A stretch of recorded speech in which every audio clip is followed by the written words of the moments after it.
welcome to another edition of Pittsburgh Sportsline live in the BPTV studios.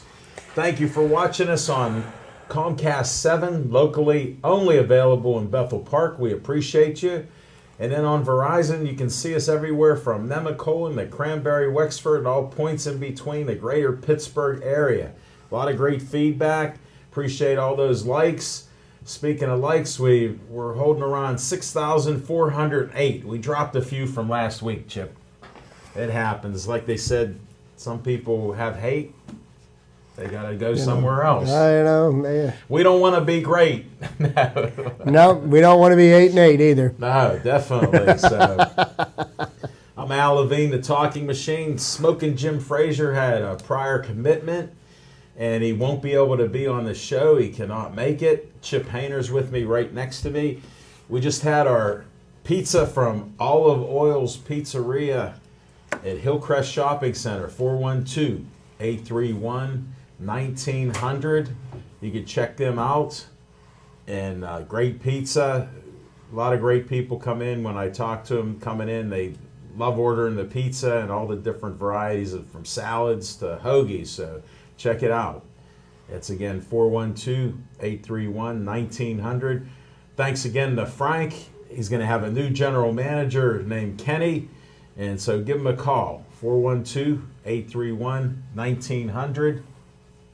Since I got Devin in here on close-ups, we'll do one more with the Joey Favis Childhood Cancer Foundation. This is Joey before with DIPG and then afterwards. It's a dreaded brain cancer. It's terrible. You can donate as little as $1 to Joey Favis Childhood Cancer Foundation. They got different events coming up, different things coming up in March. They're going to talk about that. They're coming out with their information, so check it out. Joey Favis Childhood Cancer Foundation. All right. We always start our show with what's on your mind. And we're going to do that tonight. We won't have Smoking Jim and his what's on his mind. It's usually pretty exciting. He's quite the entertainer. It's always memorable. Yeah, so let's give him that. Sometimes it's repetitive. Chip and I have heard it over the last 4 years, 5 years of shows here. So you just never know what we'll get from him. So I'm going to start with Chip Hayner. What's on your mind? Well, good evening, everybody, and thank you very much, Alan. Welcome to our humble show this evening. And, you know, my dear friend Jim Frazier is not with us in the studio tonight, but he's with us in spirit. And his spirit being here, you know, I just wanted to go ahead and pull the race card today because no episode would be complete without it. The Daytona 500 was run on Sunday. And there were 6 hours of television coverage. I watched the last 15 minutes, saw everything I needed to see the last lap. The guy that won the race didn't lead a single race in the lap, or didn't lead a single lap in the race. Oh, and he wins the race. So, hey, congratulations to I don't want any explanations. I missed the race. Who won the race by default, I guess. He was like one of the last men standing, but that's all. That's as far as we're going to get as far as race goes this week.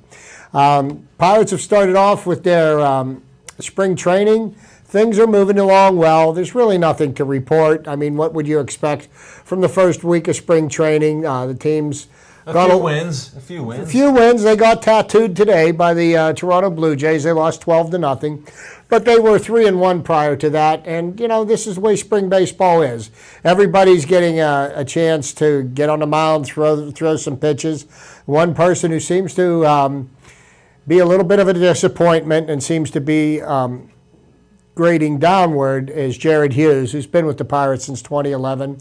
I don't know if we're going to see him make it out of spring training this year. The one fortunate thing about him is they don't have to worry about keeping him on the 25-man roster because he still does have minor league options. He's got minor league eligibility, so, yes. you know, we've got that. Then we like that. And also, what's on my mind is we've got 24 hours or less before the Penguins have to make a decision of whether or not they're going to make a trade to bolster the team for their playoff run. They've been beset by injuries, and Marc-Andre Fleury seems to be the only carrot they've got to dangle. However, it doesn't seem to be that there is much interest around the NHL in Marc-Andre Fleury. As a matter of fact, that one of the more desirable goaltenders was traded yesterday by Tampa Bay, Ben Bishop. Yeah, I saw. And it doesn't seem like their people are lining up to have Marc-Andre Fleury as their starting goaltender, which kind of perplexes me, because we're homers. We love our Pittsburgh players. Marc-Andre's always going to have a spot in Pittsburgh's heart because he won the 2009 Stanley Cup championship. Previous year to that, 2008, he took them to the finals. Yeah. But at some point, we are going to lose him sometime between now and June, and the question remains to be seen: will we get anything for him, or will he just become a huge paycheck on somebody else's roster? So that's what's on my mind for right now. I'll leave the rest of it for our segments. All right. We'll talk Penguins later on. And what's on my mind is hockey this week. The stadium had the hockey event with the Philadelphia Flyers. What a better night to have the temperature drop. The ice was hard. It was a great game. I watched the whole game, 4-2 win by the Penguins. Sidney Crosby got the first goal to start it up. I mean, it just looked like they had some fun out there. And, I'm not a big pro stadium games because of the warm weather that's come about and just the sight lines and things like that. But Devin Shea showed me some photos for where he sat. They were from good the seats. Bleacher seats, and he actually they were good seats. Took some nice photos there. Yes, he did. Glad he got there, and the military got free tickets, so he took advantage of that. And he deserves them. And like he said, he serves our country. What better way to see a game but a free game? So I just stayed home and watched it. That wind was whirling and swirling. Oh, yes, it was. It was amazing with just how windy the day was. And look at this Pittsburgh weather. We've been blessed this winter. A lack of snow and precipitation, and in the 60s tomorrow. So can't beat this stuff. They say March comes in like a lion and goes out like a lamb, and I have a feeling this March may be slightly different. 70 degrees tomorrow. I work outside, and there's nothing I like more than being able to get out the door on March 1st to be able to start doing what we do, and I have a feeling that we're going to see snow cover at some point in March. Don't know exactly when, but remember one thing: winter isn't over yet. Well, the nice thing is you get into March and you get snow, except for the blizzard that we had, back in '93 or whatever. Oh, yeah, I remember it. They don't last more than a couple days. And we got 70 coming up tomorrow with some rain, so we'll leave it at that. And I get to give a shout-out to Zazu for Marianne cutting my hair. I was there.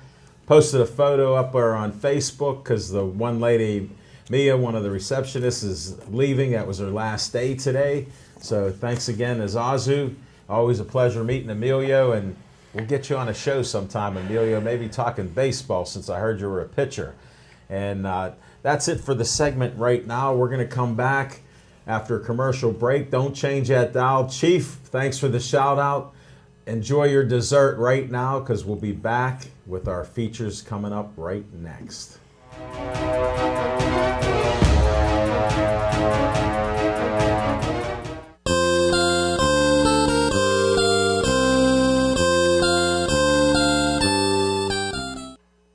All right, we're back with Chip's Trivia Time. Here we go, folks. Let's hear what you have, Chip. Okay, I had to dig deep this week. There's really not a whole lot going on in the sports world. You had the Daytona 500, but how many racing fans do we really have? Hey, they're out there. They're out there, and I don't want to disparage them. So, I got to thinking, what is going on with my Buccos this year that is of note? And the one thing that I could think of was that a fair number of players for the Pirates will be playing in the World Baseball Classic. Yeah. Okay? And this is happening during spring training. So this is happening during the time when, you're team building and you're working on getting your Warriors together to go to battle. April the 3rd. There's a lot of pros and cons about this. And there's a lot of... So that led me to think, well, what the heck is this World Baseball Classic? It's not something that has a storied history, and Major League Baseball's been around almost 150 years. How long has this been out there? Well, glad you asked that question, Alan. So I did some research about the World Baseball Classic, and I'm going to shed some light on the World Baseball Classic and its significance or lack of significance, depending on what your point of view is. I can't wait to hear. It's an international baseball tournament sanctioned from 2006 to 2013 by the International Baseball Federation. After 2013, by the World Baseball Softball Confederation. Wow, what a mouthful. I don't understand why, but this is the information I have. It was proposed by the IBAF, by Major League Baseball, the Major League Baseball's Players Association, and other professional baseball leagues and their players associations around the world. It is the main baseball tournament sanctioned by WBSC, which grants to the winner the title of World Champion. And you know that if you win the championship of Major League Baseball, you're the World Series champion. So this would be a true World Championship. Wow. It previously coexisted with the Olympic baseball until 2008 and the Baseball World Cup until 2011 as IBAF sanctioned tournaments, but baseball has not been on the Olympic program since 2008. After it was voted out by the IOC in 2005. The final Men's Baseball World Cup was held in 2011 and was discontinued to streamline the international calendar. The 2013 Classic, the third edition of the event, was won by the Dominican Republic in an all-Caribbean World Baseball Classic final. Wow. The tournament is the first of its kind to have national teams featuring professional players from major leagues around the world, including Major League Baseball. In addition to providing a format for the best players in the world to compete against one another while representing their home countries, the World Baseball Classic was created in order to further promote the game around the globe. Now, after a 3-year gap between the first two installments of the tournament, 2006-2009, the World Baseball Classic replaced every 4 years following the 2009 event.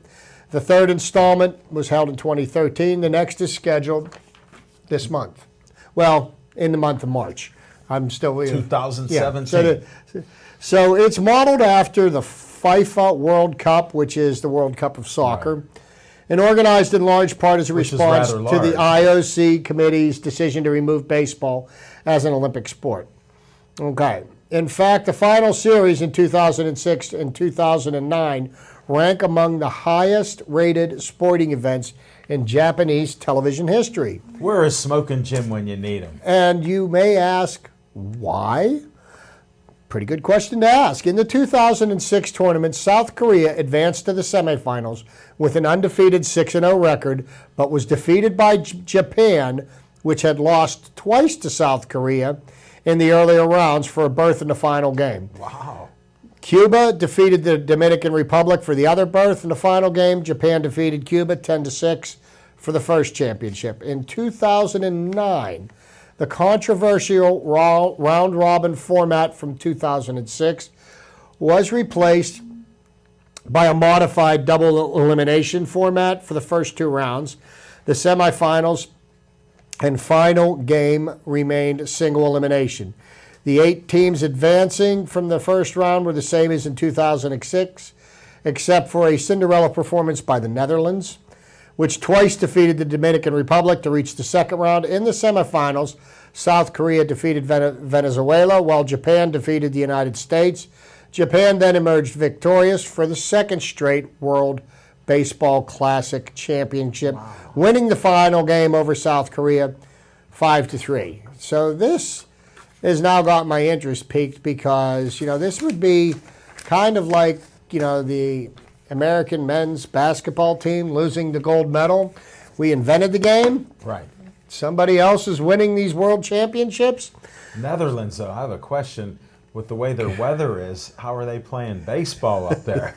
Good question. Yeah. I don't have an answer. Although the 2006, I didn't expect one. 2009 editions of the WBC were contested by the same pre-selected field of 16 teams For the 2013 tournament, only 12 teams that won at least one game in 2009 were guaranteed a berth.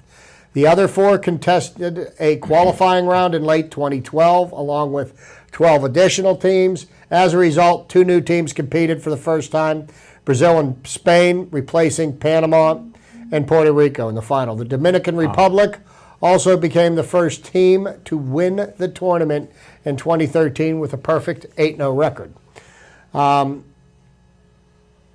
Okay.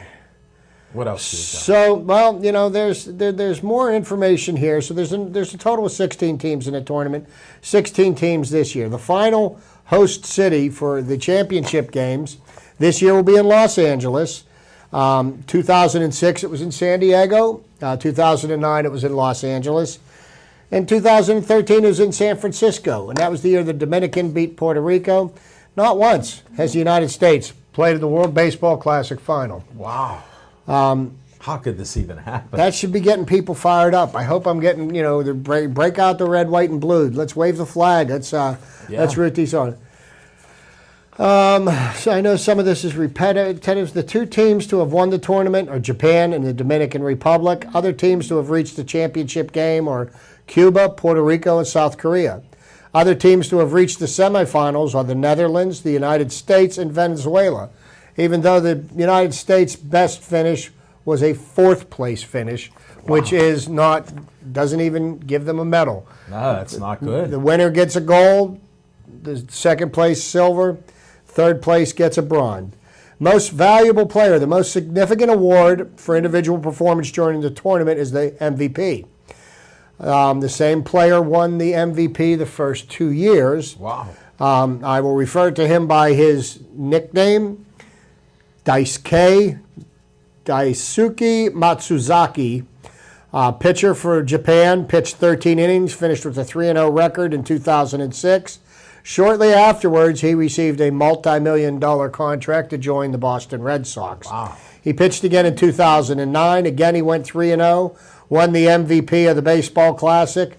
And in 2013, the highest-paid second baseman in baseball, Robinson Cano, won the MVP for the Dominican with 2 home runs and 6 RBIs over the course of the tournament.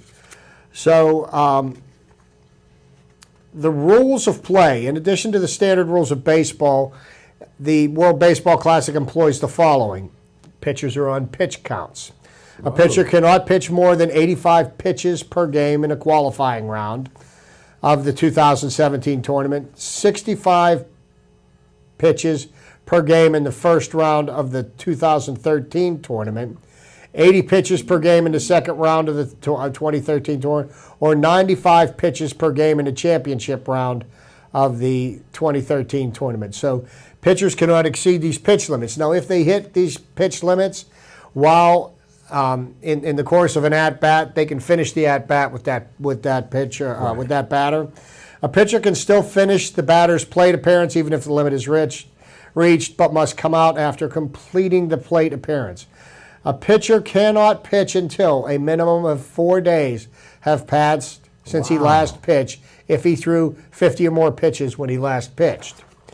A minimum of 1 day has passed since he last pitched if he threw 30 or more pitches when last pitched, or a minimum of 1 day has passed since any second consecutive day when the pitcher pitched. And they're doing this to appease Major League Baseball because they've got a lot of money in guaranteed contracts tied up with these players if they get hurt. Now, they also have mercy rules. Mercy rules. Games are called if one team is ahead by 10 or more runs when the opposing team has batted in at least 7 innings. Okay. And also the game is called if 15 or more, if the team is losing by 15 or more runs when the opposing team has batted in at least 5 innings. Mercy rules do not apply during the championship round. There is a designated hitter. And something that they have decided here that I heard there was some talk about testing in minor league baseball this year, extra innings. Starting with the 13th inning, teams automatically start with runners on first and second base. These are the players in the 2 batting order positions previous to the leadoff batter for that inning. So more than likely, they would be the last 2 batters that batted in the inning before. They would start at first and second base. That's interesting. In the qualifying round of the 2017 tournament, extra inning rule will be employed from the 11th inning on. Unlike regular season play, run differential is important to the outcome of these games. Where the number of runs by which a team wins a game is not relevant. That's the way it is in regular season Major League Baseball. Okay. The number of runs by which a WBC team wins may be relevant if a tie later develops in the standings. This caused problems during the 2013 WBC, where one game spawned a bench-clearing brawl between Canada and Mexico. Whoa. Canadian hitter Chris Robinson had bunted for a base hit, causing Mexican pitcher Arnold Leon to throw 3 consecutive pitches at the next batter. And that just goes to show you why you've never seen Mr. Leon pitching in the major leagues. He had 3 shots to hit somebody, and he missed all 3 times. How many strikes do you think he throws? Not enough. Not enough. Not. So, then the next thing they go through is the, a player is eligible to participate. And, basically, either you're, a citizen of a country or whether your parents were citizens of that country, so you've got to have some kind of national connection with the team that you're playing. So you've piqued my interest with it. Well, now, and here you go. The total attendance for the games that were played, and a lot of these games are played in the Caribbean. Yeah. So the weather's nice. In 2006, the total attendance was 737,000, which was an average of 18,900 per game over 39 games. 2009, average attendance of 20,549. And in 2013, the average attendance of 20,037. So it'll be interesting to see how it pans out this year. Will the American team go down? One of the players for the American team this year will be a certain soon-to-be all-star right fielder for the Pittsburgh Pirates, Andrew McCutchen. For the Dominican, we have Gregory Polanco and Starling Marte playing. Wow. I believe also Ivan Nova may be pitching for them as well. What's his name? Cervelli. Francisco Cervelli will be playing for the Italian team. So there's quite a number of the Pirates players who will be playing against one another. But I guess, are they going to really be doing anything different than they would be doing in spring training? They're going to be playing baseball, and they're going to be getting themselves into shape. They might be playing and practicing less, though. That's the only thing I worry about. Would they be better served building a team with the players that they have here and getting some continuity there? I'll answer that, yes. But, that's the argument about it. But that's what the hubbub is about the World Baseball Classic. I was curious to myself as to why they're trying to make this a big deal. But I think the fact that they're doing this in spring training really kind of takes a little something away from it. I think it would be much better if they chose to do it at the, after the season's over. But that's just my humble opinion. Yeah, who knows with this stuff? There's too much politics in it for sure. Oh, yeah. Just like FIFA soccer and things like that. But, hey, thanks for the information, Chip. You got me interested in it. I may watch a game. I don't know. I'm going to pay attention to the scores, and we'll say, I'm going to be rooting for the Americans. You know me. I'm true blue, and I'm going to wave the red, white, and blue. Well, it sounds good. We're going to move on. We got On Location coming, but I got a couple features here. The Schoolhouse Arts and History Center. It's the Bethel Park Historical Society. You can donate money towards them. They have this schoolhouse that's right here with the trolley. Here's a little information inside. You can check this stuff out. Again, it's the Bethel Park Historical Society. That is the place where the trolley sits in front, on South Park Road? Okay. Yep. Yeah, they got a lot of things going on there. Took a great tour of it the other day. They got a lot of big plans. Their library, people are donating specific items from the area, coal mining and other type of things at this schoolhouse. So it's pretty cool. And then I always talk about groups in Bethel Park. You got the BPCF Community Foundation. They have from $100 to $5,000 for you to check out. You can go online, get an application, and apply. It's a great group to be on. I'm with a lot of great people in Bethel Park. 25 people are on the board of trustees donating money to help groups in Bethel Park. A lot of great positivity that they do. They gave some money to the fire station with getting computers and a lot of things in the area. They got a plaque for the BPCF to post in there. So a lot of great stuff there. Just check it out online, and that's what I have there for you. On location, we'll be in Dormont, Hollywood Lanes. We'll be at the Hollywood Lanes Bowling Alley from 7:30 to 8:30. Check it out. We got great guests coming in. We got a basketball team. Cornell High School supposed to be there. We got other great guests. Thanks to Skeets Lewandowski, you know, our boxing guy. He's got a dad that I talked to that has 2 sons that are wrestling, and we're going to have them on the show. So we've got a lot of great guests coming up. This is 7:30 to 8:30, Monday night, Hollywood Lanes. Check it out. See our shows there. Smoking Jim will be there for sure. Ready to have some of that macaroni and cheese. Wow, no mac and cheese on that.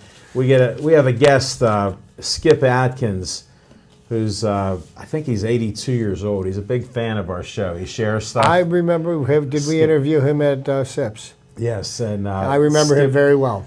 So he likes to treat us with a pizza every so often. He goes to Molly's Pizza right on Potomac Avenue, and he got us a pepperoni pizza. So who knows what we'll get from Skip Atkins. He's a great guy. Loves coming to our shows when he's allowed to stay out that late, because you know you got to get his sleep. You got to get your beauty sleep. Yeah, you got to get your beauty sleep. But that's what we have going on location. We're going to take another break, so don't change that dial. If you're on Comcast 7, stay with us, and Verizon 32. We'll be right back, and we'll be talking some Steelers.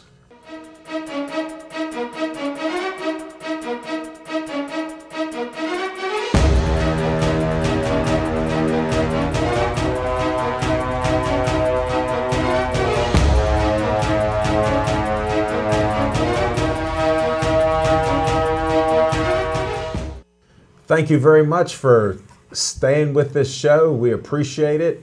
Hope you like our new graphics that are out there. Tessa gave us a nice countdown. Thanks, Tessa. We're right spot on. We're going to talk Steelers. As you know, we bleed black and gold, and there's not much happening with the Steelers except for a couple issues. Antonio Brown just signed an extension, 4 more years. He'll be the highest paid. I think it was actually 5 and 72. They said 5, but the way it works out, it's like a 4-year. It's a 4-year extension because he's still under contract for next year. Right. But they gave him money from previous years for this contract, so he's getting $19 million up front. He got extra money out there. Yeah, he got $19 million up front. It's going to average, I think, approximately $17 million a year over the term of it. Which makes him the highest paid receiver. He's got some of the best records in the last 4 years. It's been unbelievable. And I hope, that Antonio Brown, I don't think that there's anything wrong with the Steelers signing him. He is the hardest worker on the team, and yes, he's been, he's had a few moments of foolishness, but you've never seen him, out at the clubs, being arrested at 3 o'clock in the morning, getting in fights, no. And this and that. But I hope that he just sees that, you have a very small window of opportunity here where the Steelers are going to be a team that is really going to be a contender for a Super Bowl championship. Sure. And, the more clowning and everything else that you're doing that detracts away from that, I hope that he learned something from watching Tom Brady dismantle the Steelers in Foxborough and then dismantle the Atlanta Falcons after being down by 25 points. I don't know how you could miss it. I hope that he's learned something that, time's short. Ben isn't going to be around forever. He's already talking about, The R word. The end. So, it's great to hear that the Steelers have signed Antonio Brown, and it's great to hear that they have Le'Veon Bell locked up for a year. I don't know. I would still be a little hesitant to want to extend Le'Veon Bell because... Well, it's the franchise tag, so... It's the franchise tag for 1 year, which gives him the salary of the top 5 running backs in football, which is, I believe, $12.5 million, 12.8, whatever it is. Yeah, somewhere around. But, here's what my concerns are with Le'Veon Bell. He's been suspended multiple times for violating the substance abuse program. And more importantly, he's finished 4 years in the NFL, and he has yet to play a full season in the NFL. And, he was doing very well. 20 games. So, the running back position, the drop-off in that is sudden. When, a guy could be all-world, and then all of a sudden, not so much. So, it'll be interesting to see what they do here, but... These things all being said, and I was talking to Alan off the air, and I wish Jim was here this week because I wanted to pick his it'll wait. Scout's brain. But what direction are the Steelers going to go in the draft? Yeah. And there's a number of different paths that the Steelers could take, and I've been reading about several of them, and I've heard things that said that the Steelers should go for a quarterback in the first round. Right. I understand that there's 4 first-round potential quarterbacks in the draft this year, but not one of them is a top 10 pick. So, could somebody fall to the Steelers? That might be a move that they could make. I've also heard that the Steelers should go after a wide receiver, as it looks like Marcus Wheaton isn't going to be coming back. Sammy Coates had a questionable year. Sure. They've got a bunch of young, unproven people. Do they need to get some new blood in there to give somebody to complement Antonio Brown? Martavis Bryant, he's a huge question mark. I mean, is the guy going to be able to stay away from the weed long enough to make it through a season? Then there's people that say that maybe we should go for a running back, because Le'Veon Bell is injury prone. Sure. There's nothing wrong. Then, of course, there's the defensive side of the football where people say we need a cornerback, we need a shutdown corner, and we also need help at outside linebacker because, we've got James Harrison who wants to come back, who's going to be 39 next year. Right. Fortunately, we're waving goodbye to Jim's favorite outside linebacker from Georgia. Jarvis Too Slow Jones won't be back. So, linebackers, there's going to be a need. So what are they going to do? Well, all this being said, they'll probably draft a punter in the first round. We still got questions. No, yes. It's great to talk about at this time of the year because you see, the taste of the loss is still there. And the taste of the loss is still there. And this week is the Combine. Right. I personally would rather watch mold grow on cheese in my refrigerator than watch the Combine because I've never watched the Combine. But I mean, for people that are scouts, I don't know if, personally myself, if I wanted to know what kind of a football player, I would watch him play football. I'd watch game tapes. Smoking Jim does it. He watches a couple of days. How high he can jump or how fast he can run. These guys train to be able to jump the highest, run the fastest for this weekend. That doesn't necessarily mean that speed's going to equate to where they're going to end up being. So I want to see what kind of football skills they have. Are they always at the point of attack, or like Jarvis Jones, are you always chasing the guy that's running with the ball down the field? Yeah. And some people are ball hawks. The ball seems to gravitate towards them. Yes. Yeah. And that shows up in a lot of the film that's out there and these, combines. What's that show you?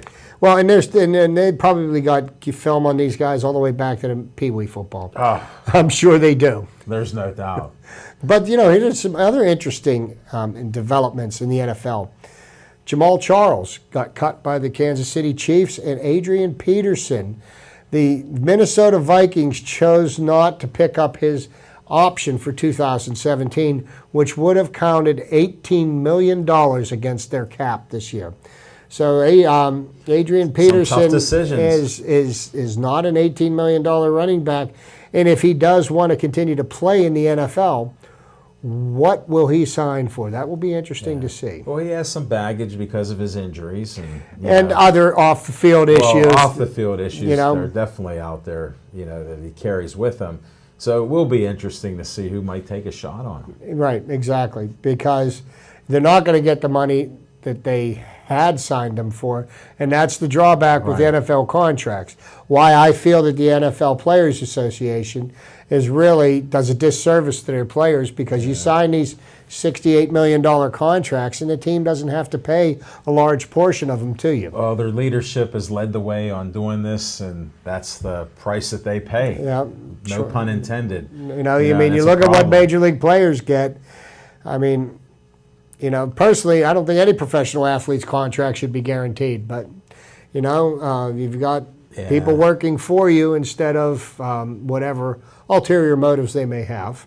Well, definitely, and it is an entertainment. The sports are entertainment, because look at the contracts that they have, billion-dollar contracts, with the television stations that help funnel the money there, and the fan bases in different areas and TV. Oh, exactly. Way too much money. But you know what? I buy into it because I buy tickets to Pirate games. I will watch the games on television. So I'm part of the problem, I guess. Well, you like the sport, you want to enjoy it. You gotta watch games. So I mean, that's how simple it is. It works out well there.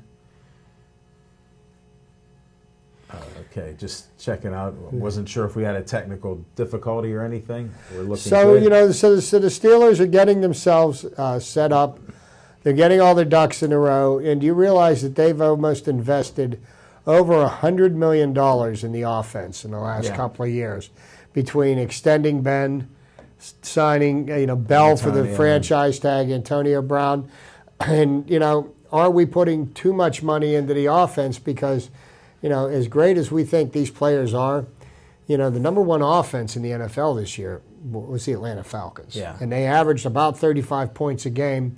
And the Steelers were talking about, they should average 30 points a game, and that didn't happen. No. So at some point, for them to be successful and to make a splash in the postseason, they're going to have to start being that kind of offense. Well, again, they need healthy players. We need their offensive line, which played pretty well, to stay healthy. Yes. That can only help. Ben's getting old. A lot of people are saying the mileage he has because of all the sacks that he took his first and so he many took years. he took a beating. It was 40-some sacks or more each year. So, I mean, this past year it was, about 20, but that was a rarity with what goes on. So it catches up to you. And he still missed games this year. Yeah. Or at least one. Right. Against the Patriots, where Landry and who Jones. knows with his knee and ankle injuries on how severe they were and what they limited him on, because they're all hurt. No, and the thing is, every time you have surgery, even if they're just cleaning out a little you're knee. never the same as you were before the surgery. Right. I've had 3 knee surgeries, and I can attest to it. So. We got it right from the horse's mouth. Yeah, he just or the can't horse's, do that. He or can't the do horse's that 40. hind end, whichever one you want. He can't do that 40 like he did the year before. But we'll work on that. I sure but we'll see. It's always fun to speculate. It's a little too early for that, but the draft will be coming up. We'll have Smoking Jim and Chip talking about that, in the next few weeks, couple weeks, when Smoking Jim's back with us. Here's what struck me as odd. Kirk Cousins became the first quarterback to get a franchise tag 2 years in a row. What an odd situation there. Shows that they have some faith in him, but not that much that they don't want to work out a long-term deal with him past 2017. And I believe that's Jay Gruden's team. Yes, yes, it is. And I don't know how well he plays with others. That's John Gruden's younger brother. Yes.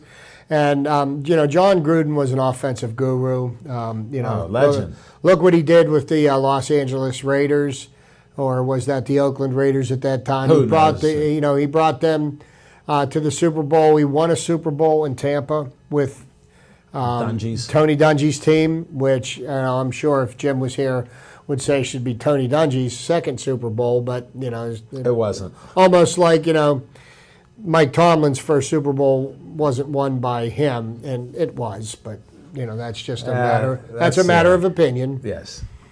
and that'll keep going on. But yeah, we'll see what happens. But there's some strange things that happen. I just thought that was an odd occurrence. First time that happened. Well, if they have enough faith in him to pay him those amount of dollars for 2 years, what's the sticking point? Is he asking for more than he's worth? Yeah. Who knows? But in the NFL, if you have starting experience as a quarterback in the NFL, somebody will back up the Brinks truck. Well, $24 million this year he's getting on a franchise tag. Yes. That's pretty good. Not bad work if you can get it, huh? I don't know how you negotiate from that, if you're going a few years further, because he is setting records, but then some of the players that he has, they may not be as good, and what they do as a team, and then the other unknown is the owners, Dan Snyder, who's and he gets ruined many a year. And Dan Snyder is probably one of the few owners in the NFL that could screw up a one-car funeral. And he has. And he's done it time and time again. So you give him enough rope, he'll hang himself. Maybe that's the reason why he's not pulling the trigger on a multi-year contract for him. Because he's been burned so done. Because you just look back at what he did with Albert Hainsworth. And that'll put the kibosh to it. That was the worst. They said that was the worst free agent signing of all time. Yeah, no, it's something else. Then I heard some other news, since we're talking different sports, but then I hear about Randy Moss and Terrell Owens and Bill Pullian, who used come to out saying that they didn't play with others, and they should not be Hall of Famers. And he's a Hall of Famer himself. Well, and here's what his line of thinking was, and if this is what you're going to use to measure whether or not somebody belongs in the Hall of Fame, and I think that the criteria for a person to get into the Hall of Fame should be pretty strict. I mean, not just the ticket into the Hall of Fame is not statistics and nothing else. Okay, and I think that really the character of the person that played, what kind of a teammate they were, the way they respected the game. Now here you got Randy Moss, probably one of the greatest wide receivers that ever played the game. When he felt like it, he would take plays off, and he even said so. Yeah, but here's what I say: maybe because he was too honest and naive. He had 17 touchdown passes his first year, and all he said is he ran the fly route. But he got 17 touchdown passes his rookie year, which shows that the skills, he was above and beyond. He was the skills. And same thing with Terrell Owens. But, he was a terrible teammate. He was a terrible teammate. And if you're going, because here's what's happening now. Since the NFL has gravitated towards a pass-happy league, statistics for wide receivers are being inflated, so that now what you used to think like 1,000 receptions in football was like a 3,000 base hit guy in baseball. Well, speaking of their receptions, they're number 2 and number 3 behind Rice. So it should count for something. It should count for something. Terrell Owens at 38, they wanted him as a receiver. They signed him to a contract at 38. But it shows how he played with others, and as you mentioned, some don't. Here's what I like about the fact that they're being held out, because it's so important to them and their egos that they get in, that they have to have that, okay? Yeah. And you know what? Maybe, there's something to be said about not being a complete idiot every chance you get a TV camera on you, because that's the one thing about professional sports that I've really, that turns me off. I was brought up old school. I know you were. Yeah, act as if you've been there before, And, everybody's got to sit there and I just caught a pass and everybody look at me like, well, dude, that's what you get paid to do. I mean, it's like you're not doing anything special. It's like, okay, you catch the ball, they're paying me millions of dollars to do it. Great. Do you have to jump up and down and say, everybody look at me? You're on national TV. Out of a sock or something. Yeah, whatever nonsense. Just do your job. I mean, the guys that do it with dignity and grace. You know what I was thinking? This thought came to me, and I wanted to ask Jim about this week. What's but that? I'm going to put it out there for him. Maybe he can answer me next week. What would you think if the Steelers, in, say, maybe the 3rd or 4th round of the draft, went after James Conner of Pitt? Whoa. I like it. I mean, He's a character guy. He's got a good Beat ball cancer. player. He's been practicing down on the south side for 3 or 4 years. That would Knows be the nice. facilities. You may be on to something there, Chip. Would be something. I think, to be honest with you, I think he would be available come 3rd or 4th round in the draft. I don't see him being a first round back, Yeah. but You never know. you know what? That might be something the Steelers might want to, because you want to talk about somebody that works hard. I mean, his come work in back the from- weight room at Pitt was legendary. Yeah, definitely. You might be on to something there, Chip. We'll see. We'll have to stay tuned. Start a for that movement. one. We'll start a movement. Yeah. Smoking Jim, if you're listening or when you watch us, what are your thoughts about James Conner there? Mm-hmm. And the character that he brings to a team, which that means a lot. I mean, that would be nothing but a positive. And you know what? He's the kind of back that the Steelers love. He can You catch give a him a ball ball. out He of- can run between the tackles, and you give him He the can ball catch at the it- 1 he can yard catch a line. ball too. So Give him the ball on the 1 yard line. How many times in a row is he going to get in the end zone? yeah, Quite a few, I'm sure. be nice to see. Mm-hmm. Got me thinking there. Yeah. I like that idea. I have some ideas. Yeah, definitely. That's a good one. Well, we got about 7.5 minutes to go.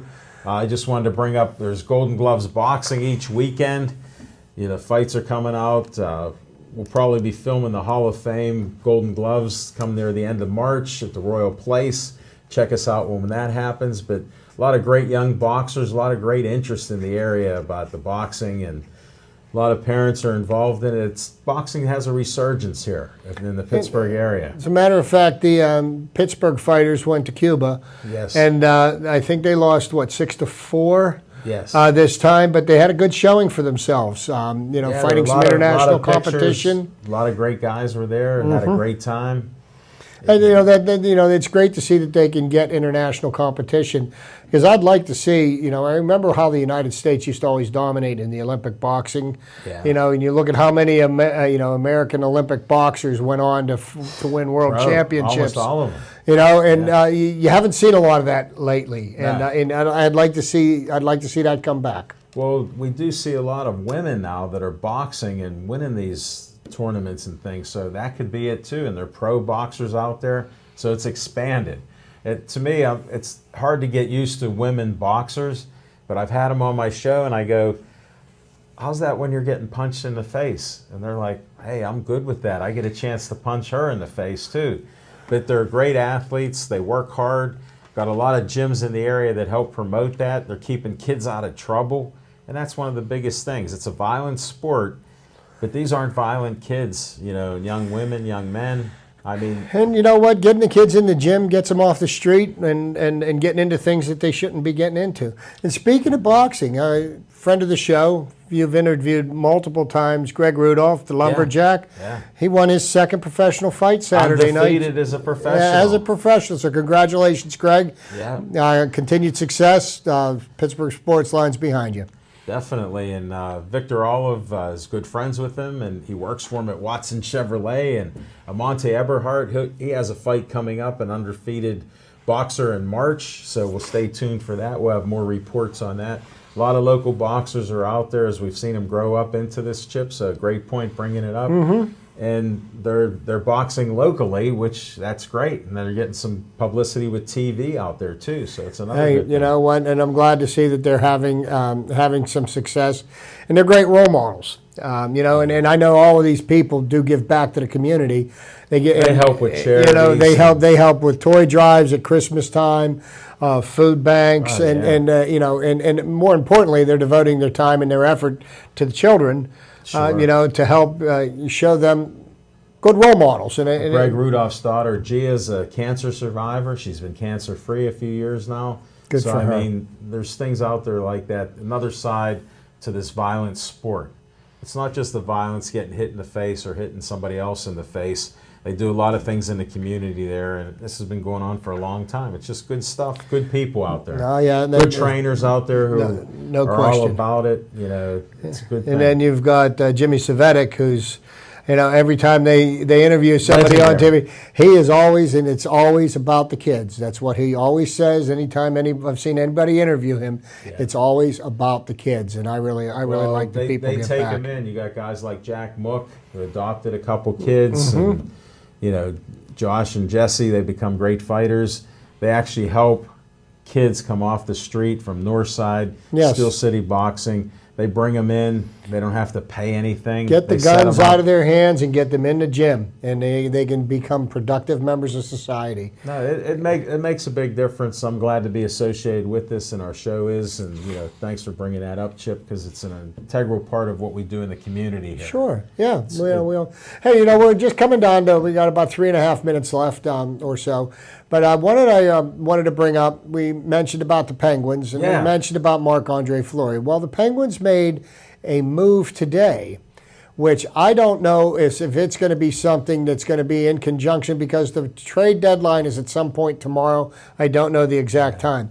But they put Eric Fair on waivers. Whoa. Now, Eric Fair is, once he clears waivers, they can send him down to Wilkes-Barre, Scranton. What that move right there does is it frees up $2 million in cap space for the Penguins, because they're right up against the cap, because hockey, as football, they have a salary cap, okay? So the Penguins, as well as the Steelers, pay up to the cap. That's what they, to be successful, that's what you have to do. So by freeing up some money, now I know that the Penguins were in a bidding war with the Washington Capitals for a defenseman named Shattenkirk last night, and he was from St. Louis, and apparently Washington got him.